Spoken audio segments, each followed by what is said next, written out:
And I'm going to tell you a story that you've probably heard before, but I want to share it with you again anyway. And Abraham had a faith that shaped his actions. And it's going to be in Genesis chapter 12. So at the age of 75, God promised Abraham this future that you probably all have heard the story, you're all aware of. But He promised him this future of what was going to happen, but it was something that he couldn't see just yet from where he was at. It was something God told him that was going to happen. It was something that Abraham had to trust God and have faith that God was not misleading him. He promised him something that Abraham had to step into in faith that he couldn't see just yet. And what's crazy is Abraham was 75 years old.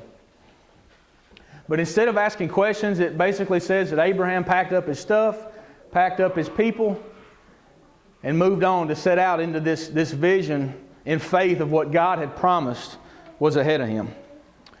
I'm sure he had questions, but he had so much faith and trust in God that he didn't even ask them. He set out to do what God had asked him to do. Now I want you to turn to Hebrews 11. So it's a story about the faith of all these different people and how the world was changed because of them. Noah got this deal with God to build this ark. He didn't know the rain was coming. God told him it was. He trusted God, so in faith, he did it. Look what happened. Abraham, it said when he was as old as, what the Bible call it? It's kind of funny there when it says that when Abraham was as old. Oh yeah, and so from this one man, and he as good as dead. That's a funny way of saying how old he is. That because of his faith, look at all the people. It says there came descendants as numerous as the stars in the sky and as countless as the sand on the seashore. God blessed him with all of that because of the faith that he had. And the last scriptures, promise. Hebrews, I shouldn't have to apologize, should I, for reading the word. But I remember when I sat out there and I was like, seriously, like after about 37 verses in, I was like, I don't even know what he's talking about anymore, right? Hebrews 12, 1 through 3.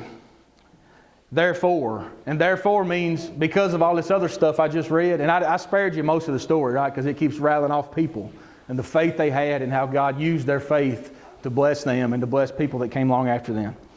Therefore, since we are surrounded by such a great cloud of witnesses, let us throw off everything that hinders and the sin that so easily entangles.